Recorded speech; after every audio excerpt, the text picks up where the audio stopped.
সে negotiation টেবিলে একটা সময় প্রাইস নিয়ে খুব দর কষাকষি হয়, এটা হবেই। আর আপনার সবচাইতে বড় হাতিয়ার হবে ওই ক্রিস বসের অ্যাকারম্যান মডেল। এটা কি? এটা এমন একটা সিস্টেম যেটা কাস্টমারকে অনুভব করতে বাধ্য করে যে সে আপনাকে নিংড়ে আপনার যে শেষ বিন্দুটা আছে সেটা পর্যন্ত বের করে নিছে, অথচ আপনি আপনার কাঙ্ক্ষিত প্রাইজেই ডিলটা ক্লোজ করছেন।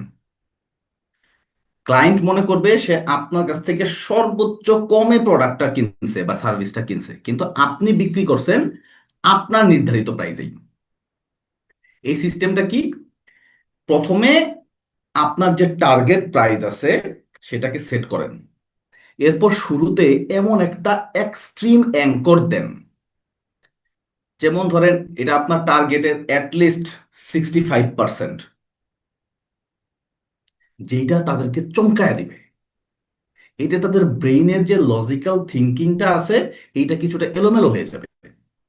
এরপর যখন তারা কাউন্টার করবে আপনি তাকে ধাপে ধাপে ছাড় দেন, কিন্তু এই ছাড়ের পরিমাণটা প্রতিবার একটু একটু করে কমতে থাকবে।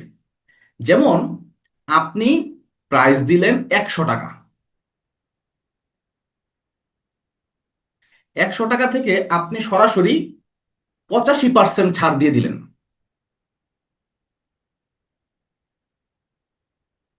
এরপর 95%, এরপর 100%।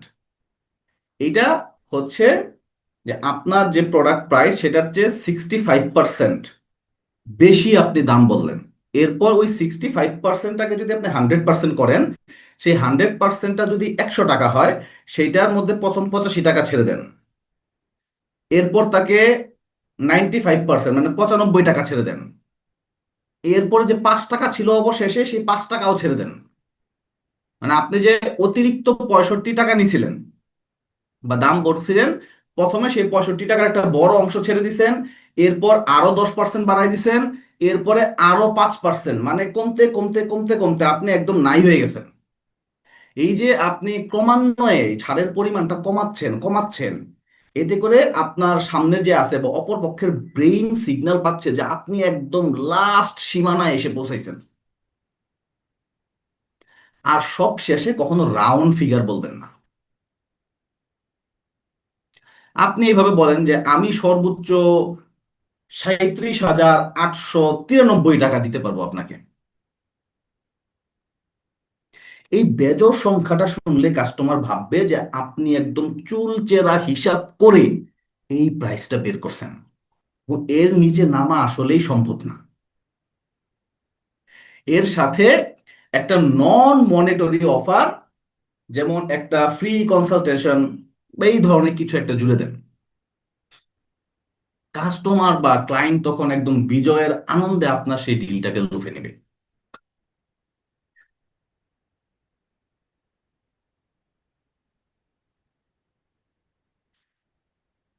তারা কি জানেন নেগোসিয়েশন টেবিলে সবচেয়ে বড় ফাঁদ কোনটা? এটা হচ্ছে ওই যে প্রথম বলছিলাম যে কাস্টমারের বলা হ্যাঁ। ক্রিস বস বলতেছেন যে yes is nothing without how. অনেক সময় মানুষ শুধু আপনাকে খুশি করার জন্য বা আপনার হাত থেকে বাঁচার জন্য এই কাউন্টার ফিট ইয়েস গুলা বলে বা নকল হ্যাঁ গুলা বলে। আপনি হয়তো বা ভাবলেন যে ডিল ক্লোজ, কিন্তু পরে দেখলেন যে সে আপনার ফোনই ধরতেছে না। তো এই সমস্যা থেকে বাঁচার উপায় কি? বাঁচার উপায় হচ্ছে যখনই সে হ্যাঁ বলবে, সাথে সাথে তাকে হাউ দিয়ে প্রশ্ন করেন। কিভাবে? বলেন, আমরা যদি এই ডিলটা করি তাহলে আমরা কিভাবে বুঝবো যে আমরা সঠিক পথে এগোচ্ছি? বা যদি মাঝখানে কোনো প্রবলেম হয় তখন আমরা কিভাবে সেটাকে সলিউশন করব? এই প্রশ্নগুলো কাস্টমারকে ভাবতে বাধ্য করে, এবং সে নিজেই তখন এই ডিলটা বাস্তবায়নের প্ল্যান সে নিজে তৈরি করে। মানুষ যখন নিজের তৈরি করা প্ল্যানে কাজ করে তখন সে সেটা নিজে আর ভাঙতে চায় না। আর এই কমিটমেন্টটাকে আরো স্ট্রং করে বা স্ট্রং করতে রুল অফ থ্রি, যেটা শুরুতে বলছিলাম, এইটাকে ব্যবহার করেন। অর্থাৎ একই আলাপ আলোচনার মধ্যে, কথোপকথনের মধ্যে তার কাছ থেকে আপনি তিনটা সম্মতি আদায় করেন। প্রথমে সে হ্যাঁ বলবে, দ্বিতীয়বার আপনি লেভেলিং বা সামারি করে তার কাছ থেকে দ্যাটস রাইট এটা আদায় করবেন, এবং তৃতীয়বার হাউ প্রশ্ন করে ইমপ্লিমেন্টেশনটাকে নিশ্চিত করবেন। তো এই ফিল্টারটা পার হয়ে গেলে বুঝবেন যে আপনার ডিল 100% কনফার্ম।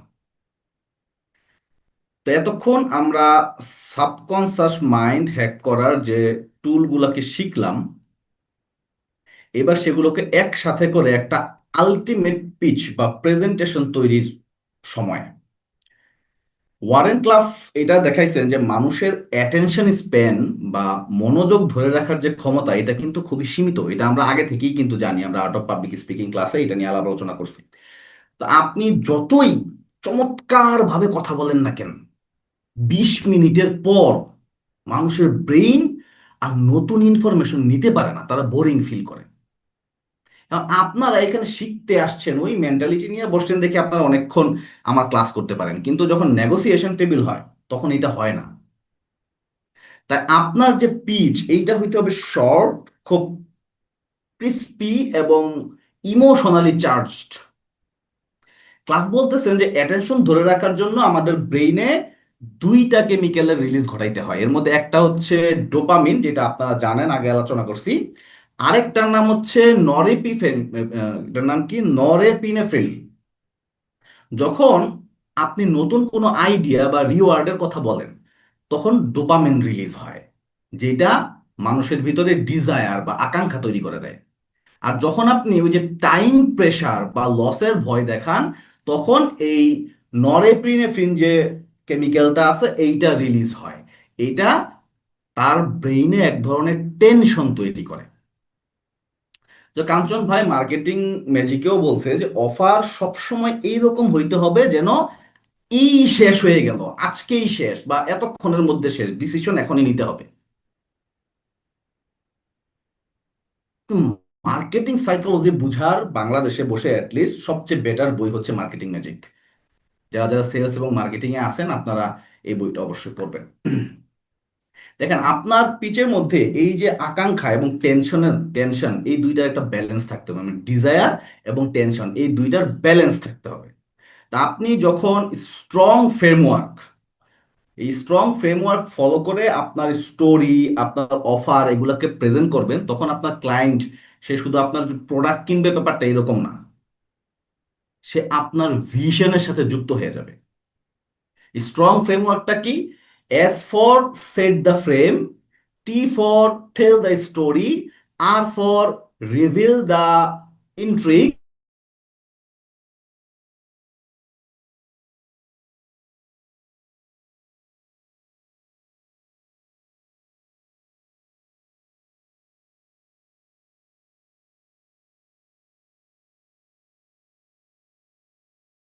আপনার ক্লায়েন্ট আপনার ভিশনের সাথে যুক্ত হয়ে যাবে, সে সাবকনসাসলি বলবে।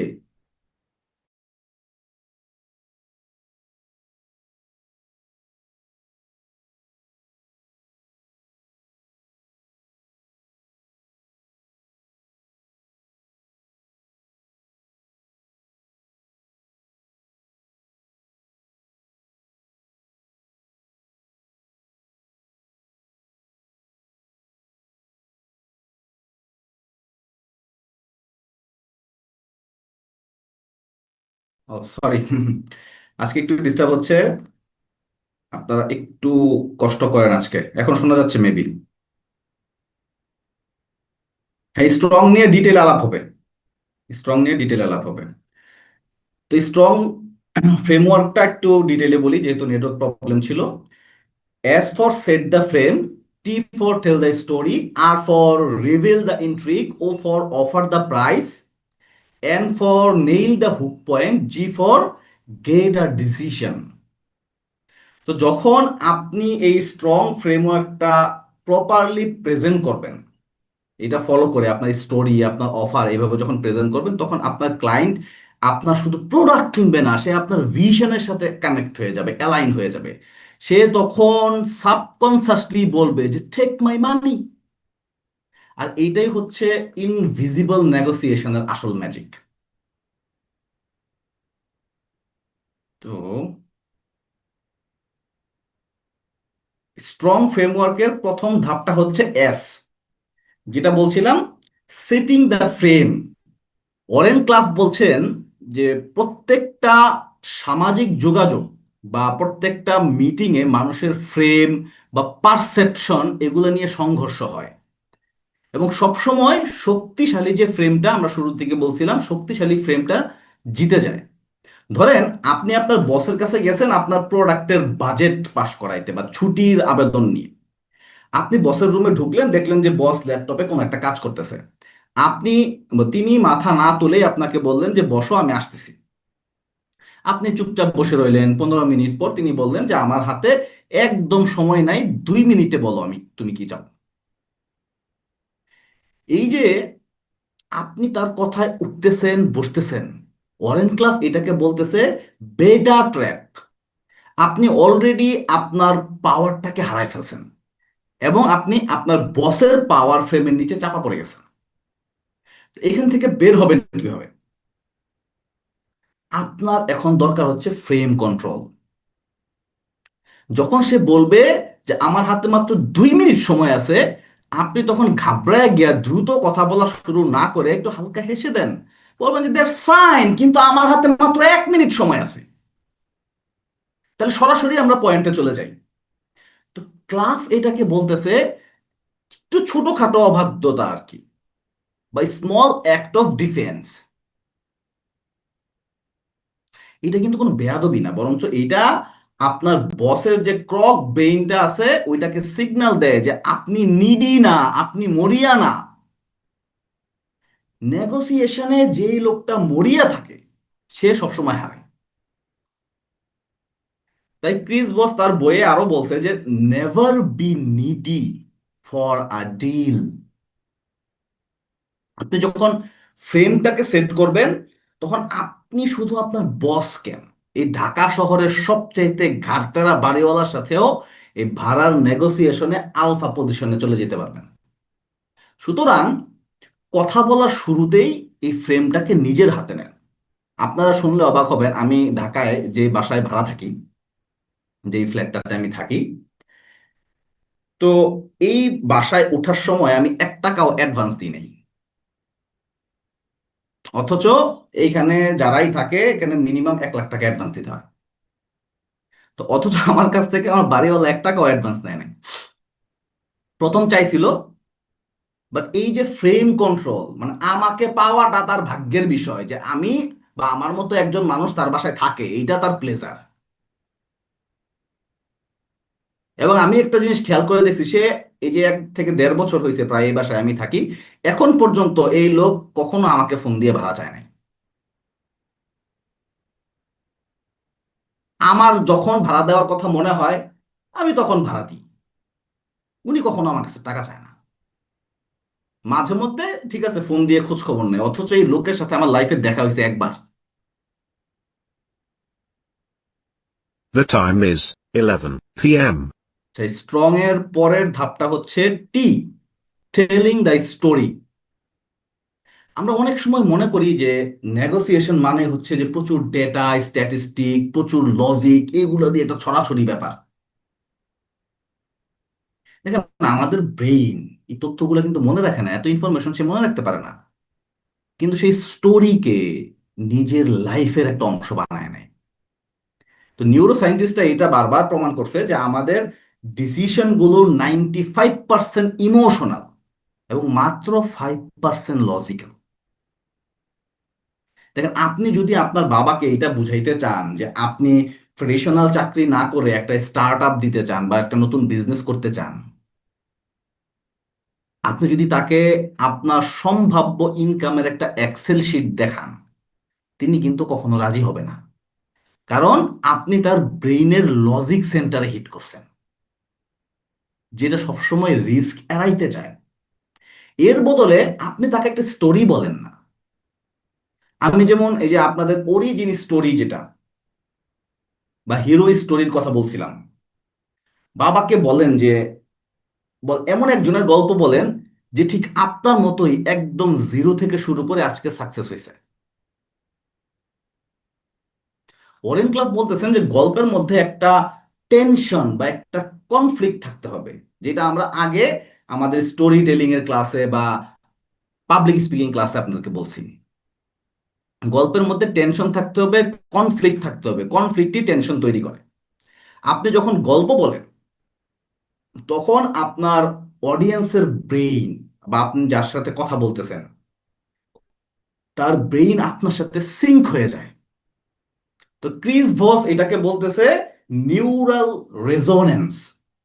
গল্পের মাধ্যমে আপনি যখন আপনার বাবার এই যে পেইন, ভয়, এগুলাকে অ্যাড্রেস করবেন, তখন তার ডিফেন্স মেকানিজম যেটা আছে ওইটা ভেঙে যাবে।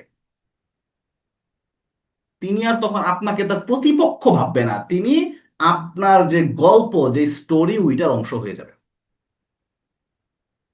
এই কথাটা আবারও মনে করাই দিই যে মানুষ প্রোডাক্ট বা লজিক কিনে না, মানুষ কিনে একটা ইমোশন, মানুষ কিনে একটা ট্রান্সফরমেশন। আর সেই ইমোশন ডেলিভারি করার সবচেয়ে শক্তিশালী বাহন হচ্ছে একটা সুন্দর গল্প, যেটাতে ইমোশন আছে, যেটাতে কনফ্লিক্ট আছে, যেটাতে টেনশন আছে, মানে ভিলেনটা শক্তিশালী গল্পের। তো আমাদের ফ্রেমওয়ার্কের তৃতীয় ধাপ হচ্ছে আর বা রেজোনেন্স। আর মানে হচ্ছে রিভেলিং দ্য ইন্ট্রিগ। অন্য একটা ফ্রেমওয়ার্কে ঢুকে গেছিলাম। আপনারা কি কখনো এটা খেয়াল করছেন যে দুইটা বন্ধুর মধ্যে যখন ঝগড়া হয়, সে ঝগড়া মিটাইতে গেলে বা কোনো একটা কমিটিতে নিজের আইডিয়াটাকে যদি আপনি দিতে যান, তখন মানুষ কিছুক্ষণ পর আপনার কথা আর শুনতে চায় না। ওই একটু আগে আপনাদেরকে বলছিলাম মানুষের অ্যাটেনশন ধরে রাখার জন্য ব্রেইনের দুইটা কেমিক্যাল রিলিজ করাইতে হয়, একটা হচ্ছে ডোপামিন। আর ডোপামিনের কাজ কি, একটা নতুন আকাঙ্ক্ষা তৈরি করা। আর নরএপিনেফ্রিন যেটা টেনশন তৈরি করে। তো মানুষ যখন মনে করে যে আপনার পুরো কথাটা সে বুঝে গেছে, তখন তার ব্রেন রিল্যাক্স হয়ে যায় এবং সে আপনার দিক থেকে মনোযোগ সরায় নেয়। তাহলে মনোযোগ ধরে রাখার উপায় কি? উপায় হচ্ছে ইনটিক ফ্রেম। ধরেন আপনি কোনো একটা জটিল বিষয় বুঝাচ্ছেন, হঠাৎ করে থেমে যান আপনি, থেমে গিয়ে নিজের জীবনের একটা ছোট্ট স্টোরি বলতে শুরু করেন। ওরেন ক্লাফ এটার একটা ফর্মুলা দিছে যে একজন মানুষকে জঙ্গলে ফেলে একদম হিংস্র জন্তু জানোয়ার দিয়ে আক্রমণ করানো হলে সে কি নিরাপদে বাড়িতে পৌঁছাইতে পারবে? দেখেন, একজন মানুষকে জঙ্গলে ফেলে দিয়ে হিংস্র জন্তু জানোয়ারদেরকে দিয়ে যদি আক্রমণ করানো হয়, সে কি নিরাপদে বাড়িতে পৌঁছাইতে পারবে কিনা? অর্থাৎ গল্পে এমন একটা পরিস্থিতি তৈরি করেন যেখানে অনেক বড় কোনো রিস্ক আছে, তারপর ঠিক ক্লাইম্যাক্সের আগে গল্পটা থামায় দিয়া আবার আপনার মূল টপিকে ফিরে আসেন। এতে করে কি হয়? এতে করে অডিয়েন্সের ব্রেইনে একটা চরম সাসপেন্স তৈরি হয়।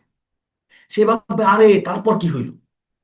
ক্রিস ভস বলতেছে এই যে আনবিলিভ বা অবিশ্বাস হচ্ছে মানুষের পারসুয়েশনের সবচাইতে বড় বাধা। আপনি যখন সাসপেন্স তৈরি করেন, তখন মানুষ লজিক খোঁজা বন্ধ করে দিয়ে আপনার ইমোশনাল রাইডে কানেক্ট হয়ে যায়, যুক্ত হয়ে যায়। আর তখন আপনি যেটাই বলেন তারা মন্ত্রমুগ্ধ হয়ে সেটা শোনে, একদম গিলে ফেলে। স্ট্রং এর পরের যেটা আছে ও এবং এন, এই দুইটাকে আমরা একসাথে দেখবো এখন। একটা হচ্ছে অফারিং দা প্রাইস, আর এন হচ্ছে নেইলিং দা হুক পয়েন্ট। দেখেন, আমরা সবসময় ভাবি আমাদের আমাদের কি বুঝি সবসময় অপর পক্ষকে কনভিন্স করতে হবে, মানে আমার সামনে যে বসে আছে এরে আমার কনভিন্স করতে হবে। কিন্তু ওরেন ক্লাব বলতেছেন আপনি যখন কাউকে বারবার বুঝানোর চেষ্টা করেন, তখন আপনি মূলত নিজেকে কমোডিটি বানায় ফেলেন, সস্তা বানায় ফেলেন।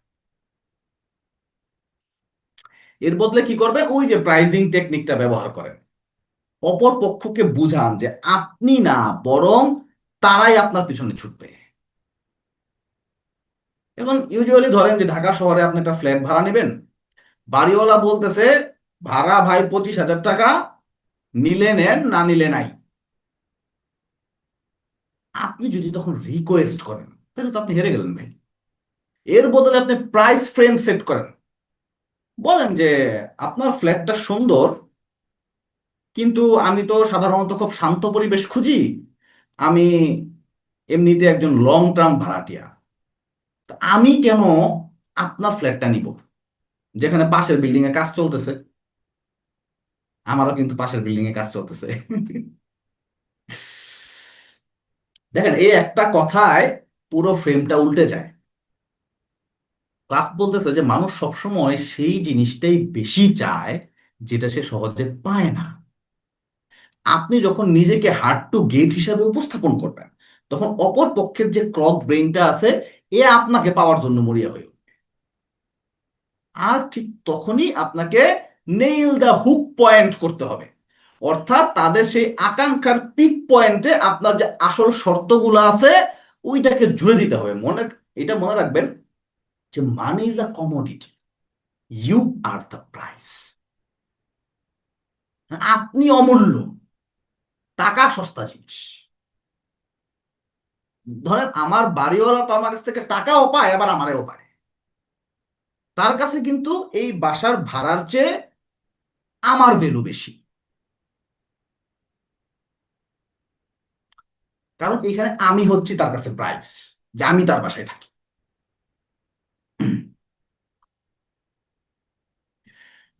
আর স্ট্রং এর শেষ ধাপ যেটা জি, মানে হচ্ছে গেটিং আ ডিসিশন। দেখেন, আমরা সবাই নেগোসিয়েশনে অপরপক্ষের মুখ থেকে হ্যাঁ শুনতে চাই, এই হ্যাঁটা শোনার জন্য, ইয়েস শোনার জন্য আমরা পাগল হয়ে থাকি। কিন্তু ক্রিস ভসের একটা বই আছে, নেভার স্প্লিট দ্য ডিফারেন্স। এই বইতে সে এই পুরো কনসেপ্টটাকে একদম উল্টায় দিছে। তিনি বলতেছেন, pushing hard for yes does not get a negotiator any closer to A win. অর্থাৎ জোর করে হ্যাঁ আদায় করা মানে একটা ফেক বা একটা নকল হ্যাঁ আদায় করা, একটা নকল ইয়েস আদায় করা। এর বদলে অপর পক্ষকে না বলার সুযোগ দেন, যেটা শুরুর দিকে বলছিলাম, যে না মানুষকে নিরাপদ এবং কন্ট্রোলে থাকার একটা ফিলিংস দেয়। যখন সে না বলে, তখন সে রিল্যাক্স হয়ে যায়, এবং আসল নেগোসিয়েশনটা ঠিক তখন থেকে শুরু হয়। দেখেন, স্বামী স্ত্রীর বা পরিবারের ঝগড়াঝাটির কথাটা একটু ভাবেন। আপনি যদি এই ঝগড়ার সময় লজিক দিয়ে বুঝাইতে যান, ওটা তো দাবানল হয়ে যাবে, আগুন লেগে যাবে। এর বদলে আপনি কিস বসের টেকনিক ব্যবহার করেন। তার সবগুলা অভিযোগ একদম মন দিয়ে শোনেন, তারপরে লেভেলিং করে পুরোটা সামারি করে বলেন, তার মানে তোমার মনে হচ্ছে যে আমি একদমই তোমাকে সময় দিচ্ছি না, এবং আমি পুরোটাই আনফেয়ার আচরণ করছি, তাই তো? যখন আপনি তার মনের কথাগুলো অবিকল তার সামনে তুলে ধরবেন, তার কাছে একটাই উত্তর দেওয়ার থাকবে, দ্যাটস রাইট। ক্রিস ভস বলতেছে, যখন আপনার প্রতিপক্ষ এই দ্যাটস রাইট বলে ফেলে, তখন এটার মানে হইল সে আপনাকে বা সে আপনার সাথে ইমোশনালি কানেক্টেড হয়ে গেছে, এবং সে নিজে থেকেই আপনার সলিউশন মেনে নিতে রেডি, প্রস্তুত। আর এইভাবেই কোনো তর্ক ছাড়াই, যে কোনো কোনো রকমের যুদ্ধ ছাড়া, রক্তপাত ছাড়া আপনি তার কাছ থেকে ডিসিশনটা আদায় করে নিতে পারবেন। এটাই হচ্ছে আর্ট অফ ইনভিজিবল নেগোসিয়েশন।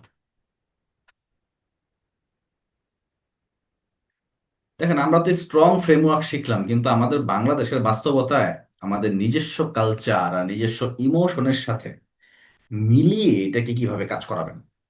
চলেন একটা প্র্যাকটিক্যাল সিনারিও দিয়ে পুরো বিষয়টা একটু ফিল করি আমরা। ধরেন, আপনি আপনার একটা প্রিমিয়াম সার্ভিস বা আইডিয়া পিচ করছেন। ক্লায়েন্ট শুরুতেই বলল যে ভাই, আপনার ফি তো অনেক বেশি, অমুক তো অর্ধেক দামে দিচ্ছে। এটা হচ্ছে আপনার ক্লায়েন্টের বা কাস্টমারের পাওয়ার ফ্রেম। এখন আপনি যদি তাকে লজিক দিয়ে বুঝাইতে যান বা ডিসকাউন্ট দেন, আপনি নিজেই একটা বেটা ট্র্যাপে পড়ে যাবেন। তাহলে কি করতে হবে? আমরা একটু স্ট্রংটাকে দেখি। যে প্রথমেই সেট দ্য ফ্রেম।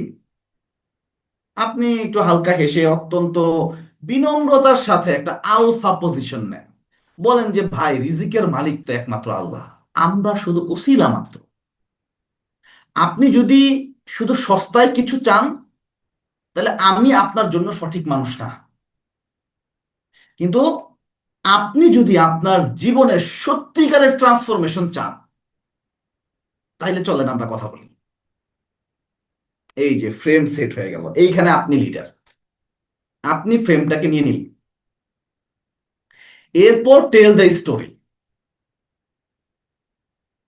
এরপর তাকে আমাদের সমাজের খুব পরিচিত একটা স্টোরি বলেন, গল্প বলেন, যে আমাদের দেশের হাজার হাজার তরুণের কথা ভাবেন। তারা হালাল পথে সততার সাথে কিছু একটা করতে চায়, কিন্তু সঠিক গাইডলাইনের অভাবে তারা লাইনচ্যুত হয়ে যায়, হারিয়ে যায়। তা আমার নিজের জীবনের শুরুর দিকেও এমন ভয়াবহ স্ট্রাগল ছিল। মনে হতো কেউ যদি আমাকে একটু পথ দেখাইতো, আমাকে যদি কেউ একটু গাইড করতো। মানুষের ব্রেইন এই ইমোশনাল গল্পগুলোর সাথে খুবই ফাস্টেড কানেক্ট হয়, খুব দ্রুত। এরপরে হচ্ছে আর রিভিল দ্য ইন্ট্রিগ। কিন্তু জানেন, সেই অন্ধকার সময় থেকে আমি কিভাবে ঘুরে দাঁড়াইছি? এই একটি মাত্র সিক্রেট ডিসিশন আমার পুরো লাইফের গেম চেঞ্জ করে দিয়েছিল।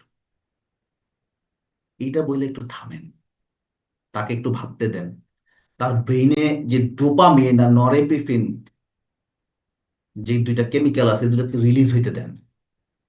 এরপরে আপনি ও এবং এনটাকে অ্যাপ্লাই করেন, offer the price and nail the hook point. আমি বুঝতে পেরেছিলাম একা সফল হয়ে কোনো লাভ নাই। আমার ভিশন হচ্ছে বাংলাদেশে 1 লক্ষ ট্রু মেন্টর বা লিডার তৈরি করা, যারা আত্মবিশ্বাসী হবে এবং পুরো সমাজটাকে লিড দেবে। এখন আপনি কি একটা শুধু মাত্র একটা সাধারণ কোচিং চাচ্ছেন, বা শুধুমাত্র সাধারণ একটা কনসালটেন্সি সার্ভিস চাচ্ছেন, নাকি আমার এই 1 লক্ষ মেন্টর তৈরির বিশাল মুভমেন্টের অংশ হয়ে নিজের আইডেন্টিটি বদলাইতে চান?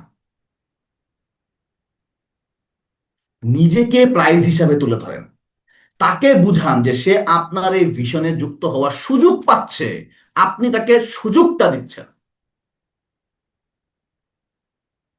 এরপর হচ্ছে G, G for get a decision. সব শেষে তার ফিলিংসটাকে একদম লেভেলিং করে আপনি বলেন যে মনে হচ্ছে আপনি এমন একটা সমাধান খুঁজতেছেন যা শুধু আপনার বিজনেসই না, বরঞ্চ আপনার মাইন্ডসেটকেও পরবর্তী লেভেলে নিয়ে যাবে, তাই না? যখন সে আপনার স্পিরিচুয়ালিটি, ইমোশন এবং ভিশনের সাথে মিশে গিয়ে বলবে দ্যাটস রাইট, ঠিক তখনই আপনার এই ইনভিজিবল নেগোসিয়েশনের ম্যাজিকটা শেষ হবে। তো আজকে আমরা ইনভিজিবল নেগোসিয়েশনের এমন একটা ম্যাজিক্যাল অংশে এখন প্রবেশ করতেছি, যেখানে কোনো তর্ক বা যুক্তির প্রয়োজন নাই। রবার্ট চিয়ালদিনি তার যে ইনফ্লুয়েন্স বইটা আছে, এই বইটাতে একটা দারুণ মনস্তাত্ত্বিক সত্য তুলে ধরছে, যে আমরা তাদেরকেই বেশি ইয়েস বলি, হ্যাঁ বলি, যাদের আমরা পছন্দ করি এবং যারা আমাদের মতো সিমিলারিটি আছে। এই ইনফ্লুয়েন্স বইটা যদি একটু বড় বই, বাট আপনাদের আমি সাজেস্ট করব, যাদের আরো বেশি ইনফ্লুয়েন্সে, নেগোসিয়েশন এই জায়গাগুলোতে যারা আরো বেশি ভালো করতে চান, তারা রবার্ট চিয়ালদিনের এই ইনফ্লুয়েন্স বইটা পড়বেন। এটা স্বয়ং আমার মেন্টর বা কোচ কাঞ্চনের খুব পছন্দের একটা বই। উনি আমাদেরকে এই বইটা সাজেস্ট করেছিল একসময় পড়ার জন্য। আচ্ছা, আমরা যে কি বলতেছিলাম, যে আমরা খুব সাধারণত তাদেরকে ইয়েস বলি, তাদের কথায় বেশি রাজি হই যাদেরকে আমরা পছন্দ করি প্রথমত। আর একটা হচ্ছে যারা আমাদের মতো। দেখবেন যে আপনি সবসময় না আপনার মতো মানুষ খুঁজেন, যে আপনার মতো করে চিন্তা করতে পারে, আপনার মতো করে আপনার দুনিয়াটাকে দেখতে পারে, আপনার মতো করে আপনার সাথে মিশতে পারে। আপনি মনে মনে, শুধু আপনি না, পৃথিবীর প্রত্যেকটা মানুষ মনে মনে এই জিনিসটাই খোঁজে। কিন্তু প্রশ্ন হচ্ছে, সম্পূর্ণ অপরিচিত একজন ক্লায়েন্ট বা একজন বিজনেস পার্টনারের সাথে এই পছন্দের বালাইটা আপনি তৈরি করবেন কিভাবে? এখানে আসে ওই যে মিররিং, মিররিং এর যে ম্যাজিক্যাল পাওয়ার। মিররিং মানে ওই বান্দরের মতো বা বানরের মতো কাউকে কপি করা না, নকল করা না।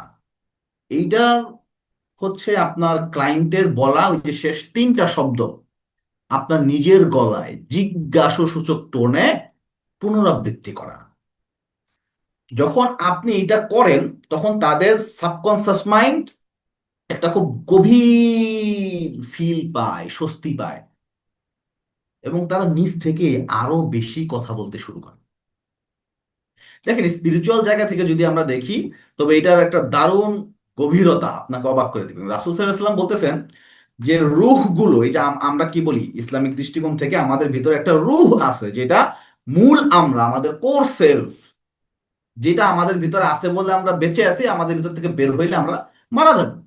তো এই রূহগুলা এটা একত্রিত সৈন্যদলের মতো, যাদের মধ্যে এই যে আমাদের কিন্তু একটা রুহের জগৎ আছে। রুহের জগতে মানে যাদের মধ্যে রুহের জগতে পরিচিতি থাকে বা কাছাকাছি থাকে, তারা দুনিয়াতেও একজন আরেকজনের প্রতি আকৃষ্ট হয়। এই জন্যই দেখবেন যে একটা মানুষ অনেক মানুষের প্রতি আকৃষ্ট হইতে পারে, অনেক মানুষের সাথে তাদের ভালো সম্পর্ক হইতে পারে, কারণ রুহের জগতে তো সে একজন মানুষের সাথে ছিল না বা একটা রুহের সাথে ছিল না। রুহের জগতেও তার সাথে অনেক রুহ ছিল। তো ওইখানে যে রুহগুলার সাথে তার বেশি ইন্টিমেট ছিল, ওইগুলার সাথে ওই রুহগুলো এখন যে যে মানুষের ভিতরে আছে, তারা যে যেখানেই থাকুক না কেন, ঘুরে ফিরে আপনি বুঝতেও পারবেন না কেমনে কেমনে তারা আপনার কাছে চলে আসে। এটা একটা ম্যাজিক। তাহলে হাদিসটা দর্শক কি বলতেছে, যে রুহগুলা হচ্ছে একটা একত্রিত সৈন্যদলের মতো, যাদের মধ্যে রুহের জগতে যাদের মধ্যে পরিচিতি ছিল বা পরিচিত থাকে, তারা দুনিয়াতেও একজন আরেকজনের প্রতি আকৃষ্ট হয়। এখন আপনার এই মিররিং বা সিমিলারিটি তৈরি করাটা হচ্ছে সেই রুহানি পরিচিতির একটা সংকেত। আপনি যখন তার কথার সুরে সুর মিলান, আপনি তার মতো আচরণ করেন তার সাথে, তখন তার সাবকনসিয়াস মাইন্ড ভাবে যে এই মানুষটা তো আমার মতোই, সে তো আমাকে বুঝে। দেখেন, মানুষ, আবারও বলতেছি, কখনো লজিক দিয়ে কোনো কিছু কিনে না, কিনে একটা ইমোশনাল কানেকশন। আপনার ক্লায়েন্ট যখন আপনার মধ্যে নিজের প্রতিচ্ছবি দেখতে পায়, তখন তার ব্রেইনের যে ডিফেন্স মেকানিজমটা আছে বা প্রতিরক্ষামূলক যে দেয়ালটা আছে, এইটা একদম পাহাড়ের বরফের মতো গলতে শুরু করে। এই যে আমরা যে 1 লক্ষ লিডার তৈরির বা মেন্টর তৈরির বা কোচ তৈরির একটা স্পিরিচুয়াল মিশনে নামছি, এটা কিন্তু কোনো একটা সাধারণ সেলস টিম তৈরির মিশন না। আমরা এমন একদল বাতিঘর তৈরি করতেছি যারা মানুষের আত্মার সাথে কানেক্ট করতে পারবে, রুহ টু রুহ কানেকশন। যখন আপনি মানুষের মনের ভেতরের এই পেইন গুলো বা ভয়ের জায়গাগুলোর কথা বলেন, তখন আপনি কেবল একজন সেলসম্যান থাকেন না বা আপনি একজন মার্কেটিং এক্সিকিউটিভ থাকেন না, আপনি হয়ে ওঠেন তখন তাদের একজন বিশ্বস্ত গাইড, একজন মেন্টরের মতো, যে পথ দেখায়।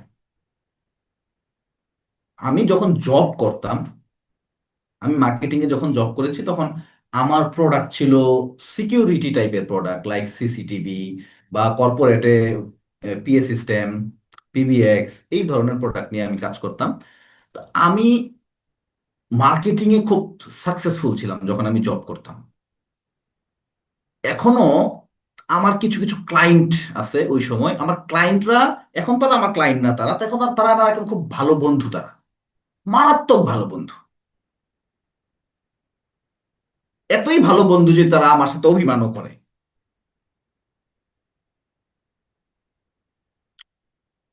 আমি আসলে কখনোই আমার প্রোডাক্ট সেল করার জন্য কারো কাছে যাইতাম না। আমি গিয়ে আমারে বেচে দিতাম, যে সে আসলে প্রোডাক্ট কিনতেছে না, কারণ ওই সেম প্রোডাক্ট তো সে যে কোনো জায়গা থেকে কিনতে পারে, তার কাছের যে প্রতিষ্ঠান আছে বা বিক্রয় কেন্দ্র আছে, দোকানগুলো আছে, সেখান থেকেও নিতে পারে। তাহলে আমি দূর থেকে তার কাছে গেছি, আমার কাছ থেকে সে কোনো প্রোডাক্ট নিচ্ছে। সে যেই প্রোডাক্ট দিচ্ছে আমিও তো সেই প্রোডাক্টই দিচ্ছি, বরং উল্টা আমি দাম বেশি নিচ্ছি তার কাছ থেকে। কিন্তু তারপরেও সে আমার কাছ থেকে নিছে। এইটার কারণ কি? কারণ হচ্ছে সে তো প্রোডাক্ট কিনে নাই, সে আমারে কিনছে, আমারে তার ভাল লাগছে। কারণ আমারে যখন তার ভাল লাগছে তখন আমি তারে যা করতে বলছি সে তাই করছে। কারণ তার কাছে মনে হয়েছে যে আমি তার প্রবলেমটা বুঝতে পারছি, আমি তারাই বুঝতে পারছি, সে আমার সাথে কথা বলে শান্তি পাইছে। এই যে একটা মিররিং, এইটা তাকে একটা মেসেজ দেয় যে আপনি শুধু তার কথা কান দিয়ে শুনতেছেন না, বরঞ্চ হৃদয় দিয়ে ফিল করতেছেন, অনুভব করতেছেন। আর যখন এই ঐশ্বরিক কানেকশনটা বা লাইকিং বলে এটাকে, এই লাইকিংটা যখন তৈরি হয়, তখন নেগোসিয়েশনের অর্ধেক যুদ্ধ আপনি কোনো অস্ত্র ছাড়াই জয় করে ফেলেন। মানুষ তখন লজিকের চেয়ে, প্রাইজের চেয়ে, আপনার প্রতি তৈরি হওয়া যে ইমোশনটা আছে সেইটার উপরে ভিত্তি করে আপনার সাথে ডিল করতে রেডি হয়, ডিসিশন নেয়। এটাই হচ্ছে সাবকনসাস পারসুয়েশন বা অবচেতন মনকে প্রভাবিত করার প্রথম এবং সবচেয়ে শক্তিশালী মন্ত্র। So powerful. আমি জানি না আপনারা কতটুকু বুঝতে পারতেছেন, আজকে ক্লাসটা একটু বোরিং ক্লাস, বাট এই জিনিস যে কাজে লাগাইতে পারবেন।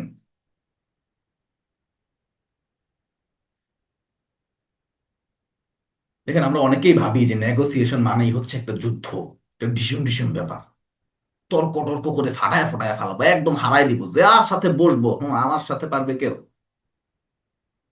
কিন্তু ইনভিজিবল নেগোসিয়েশন বা ইনভিজিবল নেগোসিয়েশনে সরাসরি এই যে না বলা বা তর্ক করা মানেই নিজের পায়ে কুড়াল মারা। নেগোসিয়েশনে কখনোই সরাসরি সংঘাতে যাওয়া যাবে না।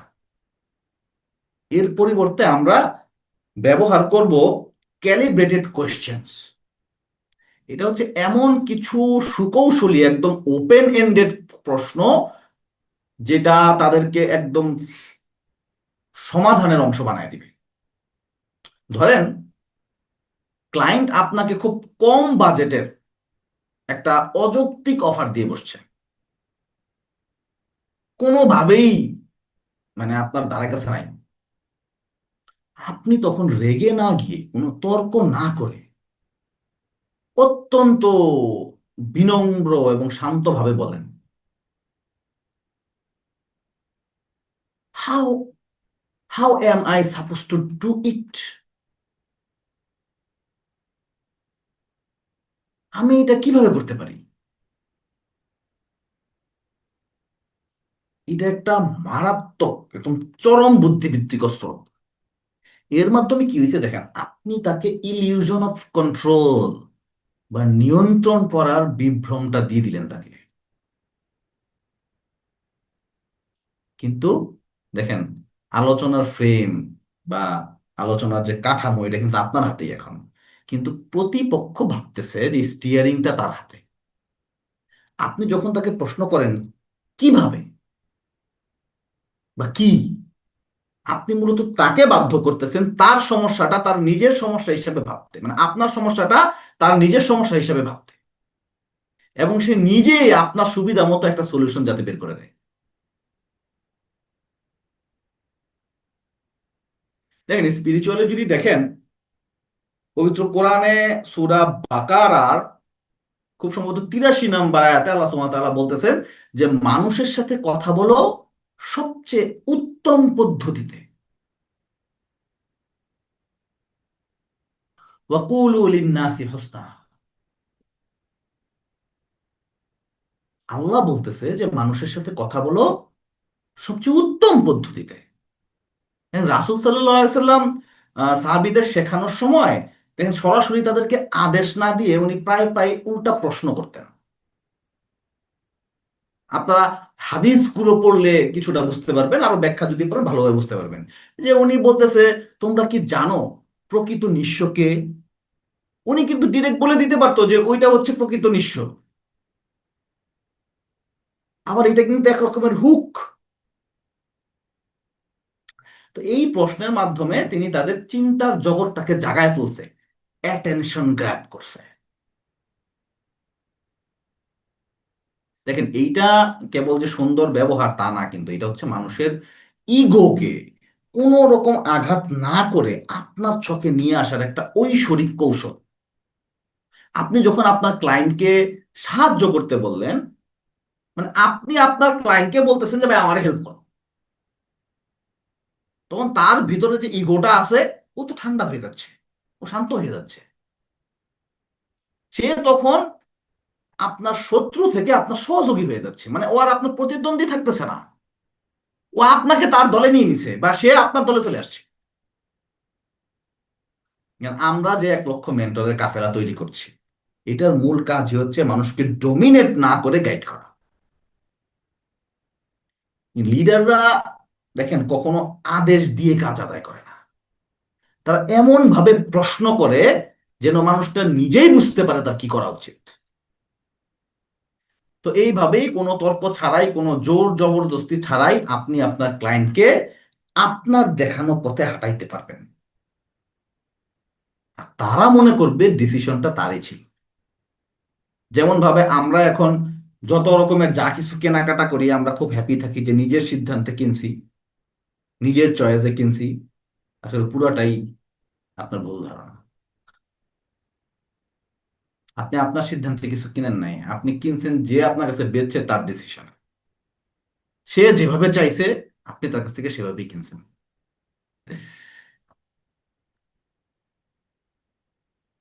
দেখেন মানুষ জন্মগতভাবেই একা কোনো বড় সিদ্ধান্ত নিতে ভয় পায়।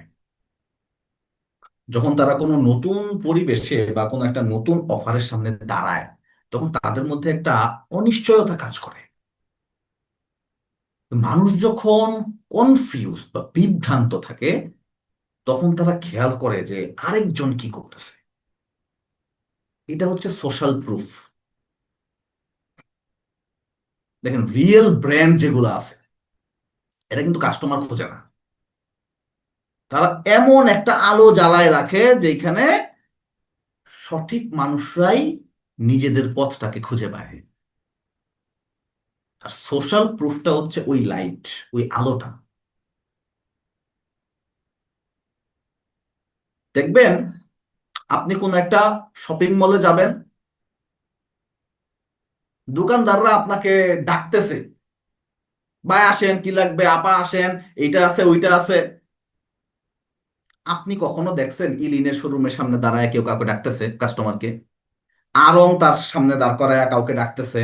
বা আরো যে সমস্ত ব্র্যান্ড বাংলাদেশে আছে, লাইক লারিব আছে, এরপরে সেইলর আছে, বা এই ধরনের যে ব্র্যান্ডগুলো আছে, এখন সবগুলোর নাম মনে হবে না, কাউকে কখনো দেখছেন কাস্টমার হেঁটে যাচ্ছে বা মানুষ হেঁটে যাচ্ছে তাকে ডাকতেছে? ব্র্যান্ড কখনো এটা করে না।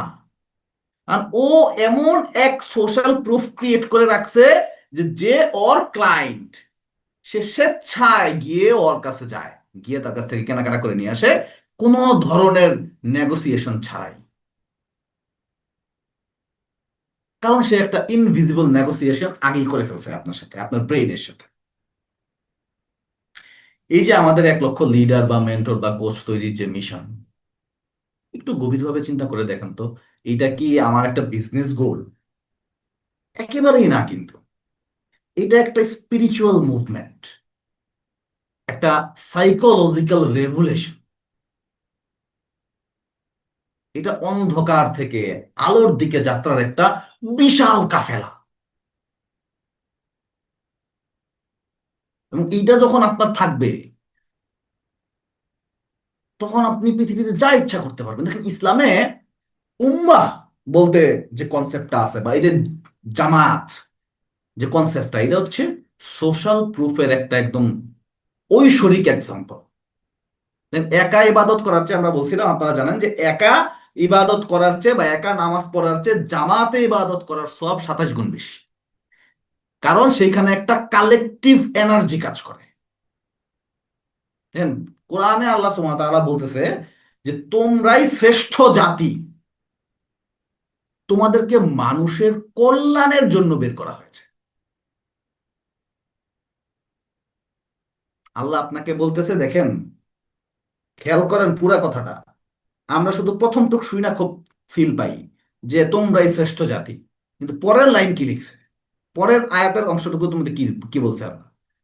যে তোমাদের মানুষের কল্যাণের জন্য বের করা হয়েছে, এমনি এমনি না। এটা সূরা আল ইমরানের 110 নম্বর আয়াত। আমার কথায় বিশ্বাস না হইলে ক্লাসের পরে মিলাই দেখেন। তো মানুষ যখন দেখে যে একটা বড় দল বা একটা বড় ট্রাইব বা গোত্র একটা মহৎ উদ্দেশ্যের দিকে একতাবদ্ধ হয়ে হাঁটতেছে, সে তখন তার ভেতরের যত অনিশ্চয়তা আছে এগুলো ভুলে যায়। সে তখন আর একা থাকতে চায় না। এই যে 2 বছর আগে 24-এ একটা বিশাল মুভমেন্ট হয়ে গেল আমাদের দেশে। আচ্ছা, আপনি বলেন তো, এইখানে যারা অ্যাটেন্ড করছে তাদের কয়জনকে দাওয়াত দিয়ে নিয়ে আসা হয়েছে? ম্যাক্সিমাম ক্ষেত্রে ঘটনা এটাই ঘটছে যে ঠিক আছে, মানুষ ঘরে বসে দেখতেছে যে বাইরে অনেক মানুষ ফাইট করতেছে, আমি তো তাদের মধ্যে নাই। তো মূলত সে ওই ট্রাইবের ওই জামাতে যোগ দিতে গেছে, মানে জামাতে ইসলামীতে না, ওই জামায়াত যেটা, অনেক মানুষ দলবদ্ধ হয়ে একটা কাজ করতেছে, সেইখানে আমি নাই। হায় হায়, আমি তো অপরাধ বোধে ভুগতেছি, যাই আমি ওইখানে যাই। That's the concept.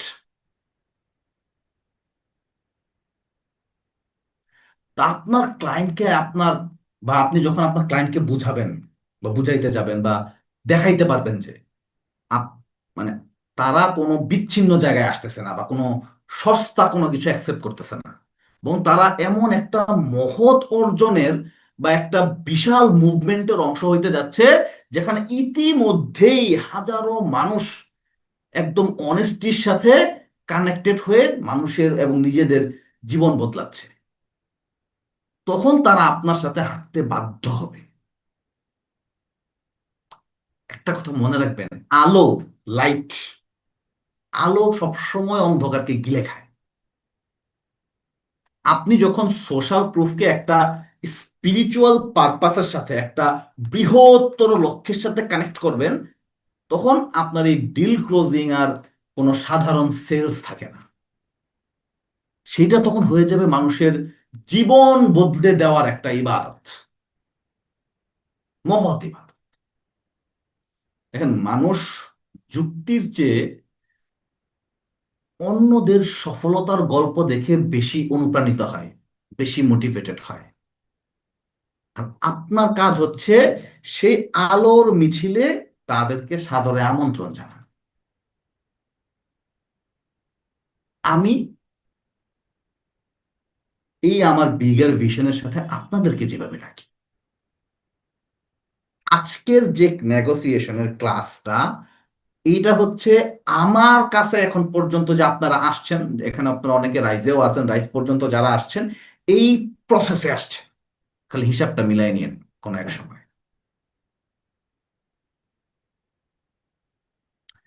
দেখেন, নেগোসিয়েশনের টেবিলে সব সময় একটা অদৃশ্য হাতি বসে থাকে,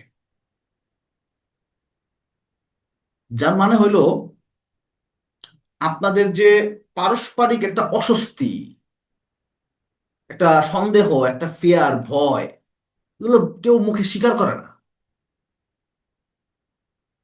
এই হাতিটাকে ইগনোর না করে সবার আগেই তাকে নিজের মুখে স্বীকার করে নেন।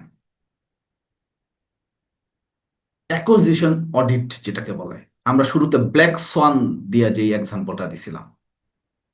আপনি হয়তোবা ভাবতেছেন যে আপনার প্রতিপক্ষের মনের যে খারাপ কথাগুলো, যে সন্দেহগুলো, ওগুলো আগে নিজ থেকে বলে দিলে সে হয়তো আরো নেগেটিভ হয়ে যাবে। আসলে কিন্তু তা হয় না, বরঞ্চ আপনি শুরুতেই খুব বিনয়ের সাথে বলেন যে আমি জানি আপনারা হয়তো ভাবতেছেন যে আমি আপনাদেরকে ঠকানোর জন্য আসছি, অথবা আমার এই প্রপোজালটা আপনাদের জন্য হয়তো অনেক বেশি এক্সপেন্সিভ হয়ে যাচ্ছে এবং আপনার কাছে এটা ঝুঁকিপূর্ণ মনে হতে পারে। এখন আপনি ম্যাজিকটা একটু খেয়াল করেন, যখন আপনি তার মনের সবগুলা খারাপ কথা বা নেগেটিভ কথা, তার লুকানো যত ভয়গুলো আছে, এগুলাকে নিজে থেকেই বলে দেন, তখন তার ব্রেইনের অ্যামিগডালা যেটা বা ডিফেন্স মেকানিজম মুহূর্তের মধ্যে ভাঙ্গা যায়। সে তখন তাকে মানে তার নিজেকে আপনার প্রতিপক্ষ আর মনে করতে পারে না, ভাবতেই পারে না। দেখেন কোরআনে আল্লাহ সুবহানাহু ওয়া তাআলা বলতেছেন যে মন্দের জবাব দাও যা উত্তম তা দিয়ে, তাহলে দেখবা যার সাথে তোমার শত্রুতা ছিল সে তোমার অন্তরঙ্গ বন্ধু হয়ে গেছে। আল্লাহ কি বলতেছে? যে মন্দের জবাব দাও যেটা উত্তম সেটা দিয়ে। মন্দের জবাব মন্দ দিয়ে না দিয়ে উত্তম দিয়ে দাও, তাহলে দেখবা যার সাথে তোমার শত্রুতা ছিল সেও তোমার অন্তরঙ্গ বন্ধু হয়ে গেছে। এটা সূরা হামিম সাজদার 34 নম্বর আয়াত। আপনি যখন তার নেগেটিভ আবেগগুলাকে এই যেভাবে লেভেল করতেছেন, আপনি আসলে তার মনের যে অন্ধকারগুলো আছে না, সেই অন্ধকারগুলোকেও আপনি সম্মান করতেছেন। এতে আপনার প্রতি তার একটা অদ্ভুত ট্রাস্ট তৈরি হবে, একটা বিশ্বাস তৈরি হয়। দেখেন কাঞ্চন ভাই ওনার নিজের যে মার্কেটিং ফিলসফি, সেখানে আমরা দেখি যে কাস্টমারের পেইন বা ফ্রাস্ট্রেশনকে আগে অ্যাড্রেস করতে হয়। এই যে আমাদের 1 লক্ষ লিডারের যে মিশন, এখানে আমাদের মূল শক্তিটাই হচ্ছে সেই সিদ্ক, বা যেটাকে আমরা সত্যবাদিতা বলি, অনেস্টি বলি। একজন ট্রু লিডার বা মেন্টর বলেন, কোচ বলেন, সে কখনো সত্যকে লুকানোর চেষ্টা করে না। দেখেন যখন আপনি ক্লায়েন্টের মনের ভয়টাকে তার আগেই টেবিলের মধ্যে নিয়ে আসেন, সে ভাবে যে এই মানুষটা তো আমার ভিতরের কথা জানে, আমাকে বুঝতে পারে, আমার ভয়টাকে সে বুঝতে পারতেছে, সে কিন্তু কিছু লুকাচ্ছে না। যেই মুহূর্তে সে বুঝবে যে আপনি তার পেইনের সাথে পরিচিত, ফ্যামিলিয়ার, এবং আপনি অনেস্ট, ঠিক সেই মুহূর্তেই তার যত নেগেটিভিটি আছে এগুলো জিরো হয়ে যাবে। এরপর কি ঘটবে? এরপর হচ্ছে নেগোসিয়েশন, যেটা আপনাদের মধ্যে চলতেছিল, এটা টোটালি আপনার কন্ট্রোলে চলে আসবে, এবং তার সাথে আপনার একটা গভীর আস্থার সম্পর্ক তৈরি হবে, একটা বিশ্বাসের সম্পর্ক তৈরি হবে। নেগোসিয়েশনের জগতে সবচেয়ে বড় এবং ধ্বংসাত্মক ভুল হচ্ছে কোন একটা ডিলের জন্য মরিয়া হয়ে যাওয়া, একদম নিডিনেস দেখানো, যেটা শুরুতে বলেছিলাম। আপনি যখন ডিল ক্লোজ করার জন্য কারো পিছনে দৌড়াবেন, আপনার ভ্যালু আপনার অবচেতন ভাবেই তাদের কাছে জিরো হয়ে যাবে, মানে আপনি ভ্যালুলেস হয়ে যাবেন আর কি। আমি বলতেছিলাম কি, আমি যখন মার্কেটিং এ যাইতাম তখন আমি আমার নিজের বেচে দিতাম। মানে আমি যখন ফ্রি হয়ে গেছি তখন আর আমার বেচবো কেমনে? আমার ভ্যালুই তো নাই, মানুষ আমার কিনবে? কিনবে না তো। তাই একটা কথা মগজে খুব ভালোভাবে গেঁথে নেন: money is a commodity, you are the price.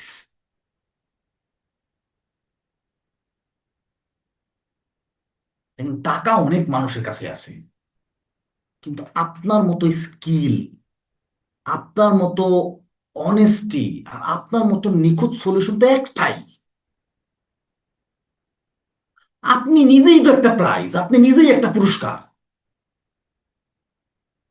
যাকে অর্জন করতে হইলে অপর পক্ষকে তার যোগ্যতার প্রমাণ করতে হবে। You are the prize.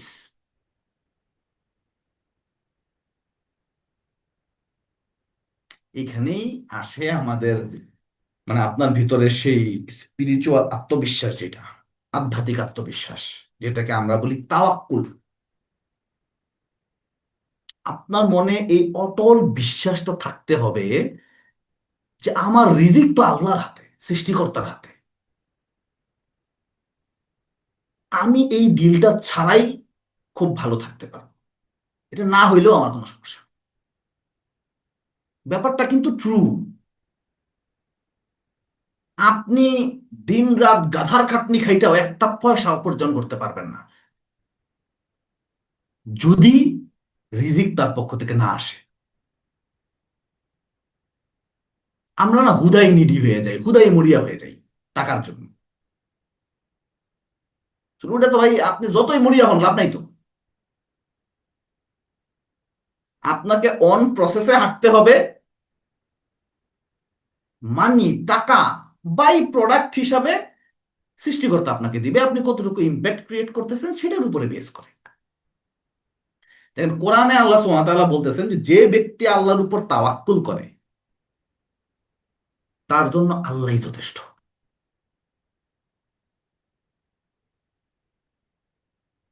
সূরা তালাকের 3 নম্বর আয়াতে আল্লাহ এই কথাটা বলছে, যে ব্যক্তি আল্লাহর উপর তাওয়াক্কুল করে তার জন্য আল্লাহই যথেষ্ট। যখন আপনার ভিতরে এই তাওয়াক্কুলটা থাকে, তখন আপনার আচরণ থেকে সব ধরনের যে ডেসপারেশন বা মরিয়া ভাব, এটা ম্যাজিকের মতো দূর হয়ে যায়। আমার মেন্টর আমাকে বারবার এই কথাটা মনে করায় দেয় যে নলেজকে যদি আপনি সস্তা করে দেন, জ্ঞানকে সস্তা করে দিলে জাতি গরিব হয়ে যায়। আপনি যখন আপনার স্কিল, আপনার সময়, আপনার ভ্যালু এগুলোর দাম বাড়ায় দেন, মানুষ দেখবেন এমনি আপনারই খুঁজবে। কোচকাঞ্চনকে খোঁজে না মানুষ? মানুষের স্বপ্ন কোচকাঞ্চনের একটা কনসালটেন্সি নিবে। আমার কাছে এমন অফারও আসছে যে 10 লাখ টাকাও পেমেন্ট করতে রাজি, কাঞ্চন ভাইয়ের সাথে আমার 1 ঘন্টা বসায় দেন।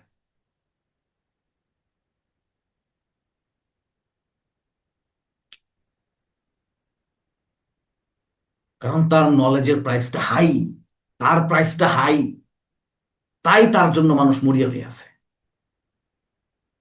আপনি যখন এই নিডিনেসটাকে ঝাইরা ফেলবেন, ঝাইরা ফেলে নিজেকে একটা প্রাইজ বানায় ফেলবেন, একটা সম্মানজনক অর্জন হিসাবে আপনার সামনের মানুষটার সামনে বা জাতির সামনে তুলে ধরবেন, তখন তো ক্লায়েন্ট নিজেই আপনার কাছে আসার জন্য মরিয়া হয়ে উঠবে।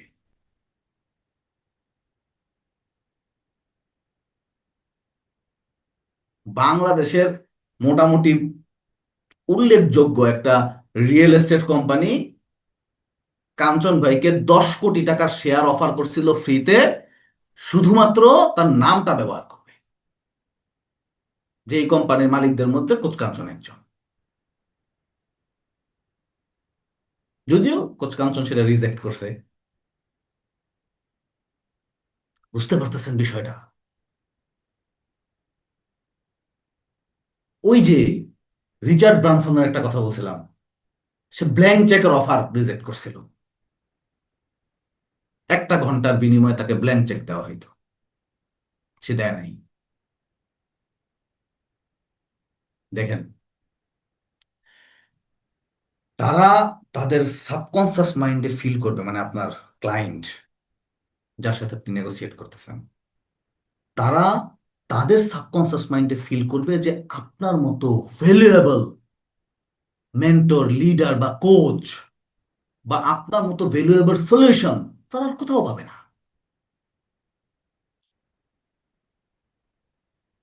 যখন আপনি নিজের দামটা বাড়ায় দেন, অ্যাভেইলেবিলিটিটা কমায় দেন। একটা কথা সবসময় মনে রাখবেন, সত্যিকারের লিডাররা কখনো কাউকে জোর করে ধরে রাখে না বা কোনো ডিলের জন্য ভিক্ষা করে না।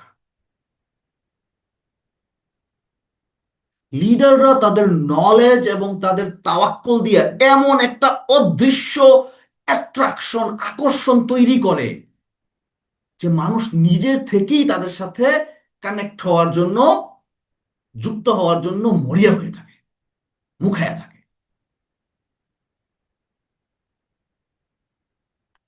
আর এইটাই আপনাদের ইনভিজিবল নেগোসিয়েশনের একদম ফাইনাল, চূড়ান্ত এবং সবচেয়ে মহৎ শক্তি এটা।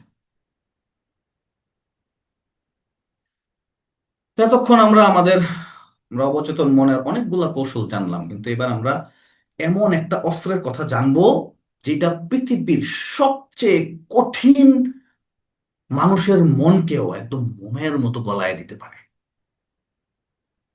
এটাকে ট্যাকটিক্যাল এমপ্যাথি বলা হয়। অনেকেই মনে করে যে এমপ্যাথি বা সহানুভূতি এগুলোর মানে হচ্ছে কারো কথায় অন্ধের মতো রাজি হয়ে যাওয়া। ব্যাপারটা কিন্তু এরকম না ভাই। এমপ্যাথি মানে একমত হওয়া না। এমপ্যাথি মানে হচ্ছে সে এই মুহূর্তে তার জায়গা থেকে কি ফিল করতেছে সেটা নিখুঁতভাবে ধরতে পারা এবং মুখ দিয়ে সেটাকে স্বীকার করা।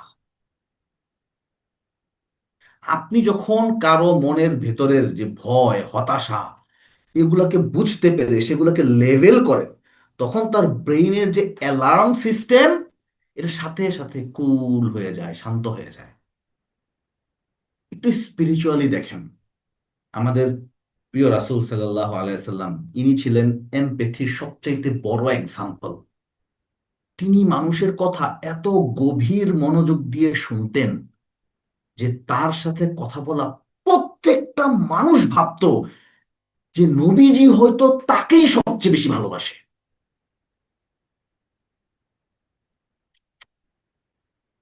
সেটা বুঝতে পারছেন? তিনি মানুষের কথা এত গভীরভাবে মনোযোগ দিয়ে শুনতেন যে তার সাথে যেই কথা বলতো সবাই মনে করতো যে রাসূল সাল্লাল্লাহু আলাইহি সাল্লাম তাকেই সবচেয়ে বেশি ভালোবাসে। এই যে হৃদয় দিয়ে শোনা, এটা হলো সবচাইতে বড় ইনভিজিবল নেগোসিয়েশন। আপনি যখন অপর পক্ষের যে পেইন, ফ্রাস্ট্রেশন, এগুলোকে মন দিয়ে শুনেন, তখন আপনি তার আত্মার সাথে কানেক্ট করেন। দেখেন, কাঞ্চন ভাইও বারবার বলে যে মানুষ কখনো ওই যে শুধু ফিচার বা লজিক এগুলো দেখা কোনো কিছু কেনে না, কোনো জায়গায় কানেক্ট হয় না। আমিও আপনাদেরকে বলি, তারা সবসময় একটা ইমোশনাল কানেকশন চায়। একদম art of public speaking class থেকে বলে আসতেছি, মানুষ চায় একটা ইমোশনাল কানেকশন। তার এমন কাউকে খোঁজে যে তাদের আটকে থাকা যে জায়গাটা আছে বা ফ্রাস্ট্রেশনটা যা আছে এটাকে বুঝতে পারে। মানে আপনার ক্লায়েন্ট বা আপনার প্রতিপক্ষ যখন বুঝতে পারে যে আপনি তার প্রবলেমটা নিজের প্রবলেমের মতোই ফিল করতেছেন, তখন সে আপনাকে আর সেলসম্যান মনে করে না, প্রতিপক্ষ মনে করে না, করতে পারে না। মানুষ তাকেই সবচেয়ে বেশি বিশ্বাস করে যে তাকে গভীরভাবে বুঝে। ধরেন, কেউ আপনার অফার নিয়ে খুব কনফিউশনে আছে, একটু দ্বিধায় আছে, আপনি সরাসরি তাকে কনভিন্স করতে না গিয়ে বরঞ্চ তাকে একটু শান্তভাবে বলেন যে মনে হচ্ছে আপনি একটু চিন্তিত এই ডিসিশনটা আপনার জন্য সঠিক হবে কিনা। এই একটা মাত্র কথা, এই যে তার মনের অবস্থাটাকে আপনি লেভেল করে দিলেন, এটা ম্যাজিকের মতো কাজ করে। তার সকল প্রতিরক্ষা দেয়াল ভেঙে যাবে।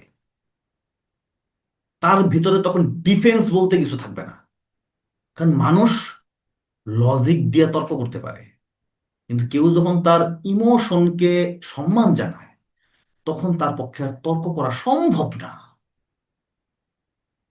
এটাই হচ্ছে ট্যাকটিক্যাল এমপ্যাথির পাওয়ার, শক্তি, যেটা কোনো যুদ্ধ ছাড়াই আপনাকে জিতায় দিবে।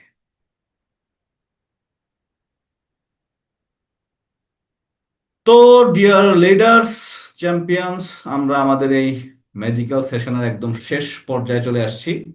কিন্তু শেষ করার আগে চলেন একটু চোখ বন্ধ করে একটু ভেবে দেখি যে আমরা আসলে এখানে কি করছি।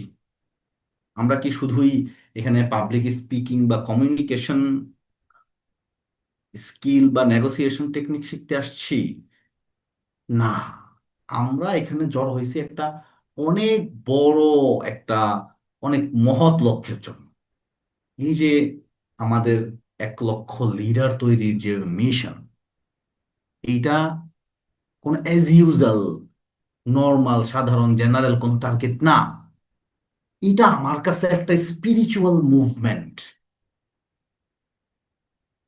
রবার্ট চিয়ালদিনি এটাকে বলেছেন যে ইউনিটি বা একাত্মতার একটা নীতি, যেখানে আমরা সবাই একটা শেয়ার্ড আইডেন্টিটি বা একটা অভিন্ন পরিচয়ের অংশ হয়ে যাই। একটু ভেবে দেখেন তো, পৃথিবীর সর্বশ্রেষ্ঠ মেন্টর কারা ছিলেন? নিঃসন্দেহে নবী রাসূলগণ।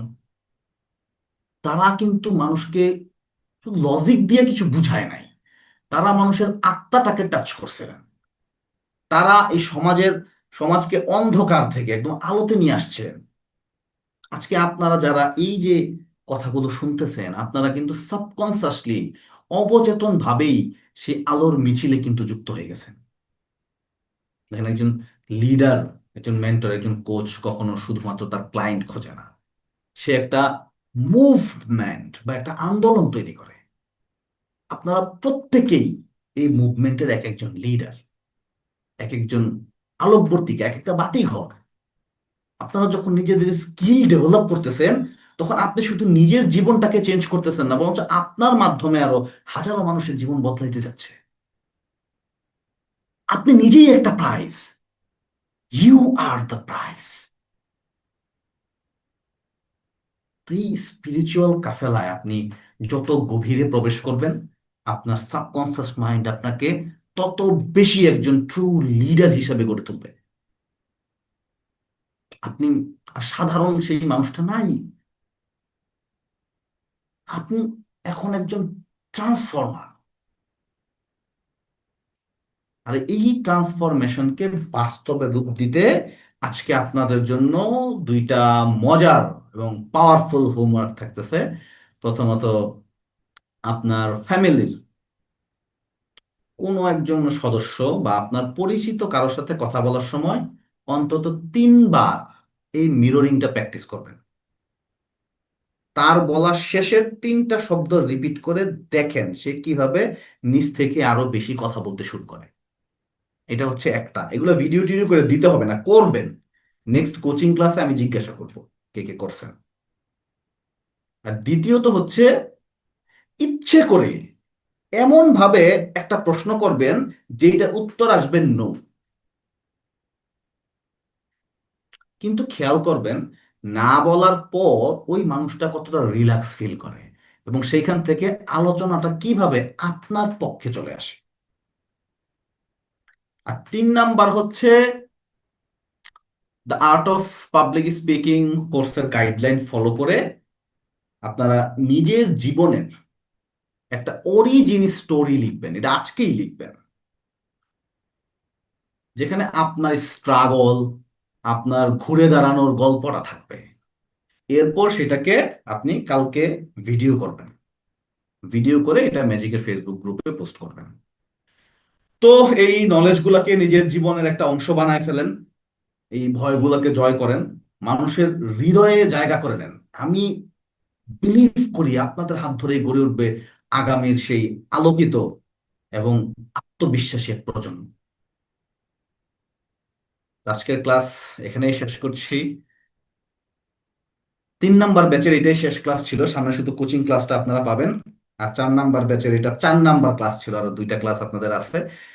পরবর্তী ক্লাসগুলোতে অবশ্যই দেখা হবে আপনাদের সাথে। তা আমরা এখন 15 মিনিটের একটা ব্রেকে যাচ্ছি। 54 বাজে আমরা 10-এ ব্যাক করব, 12টা 10-এ।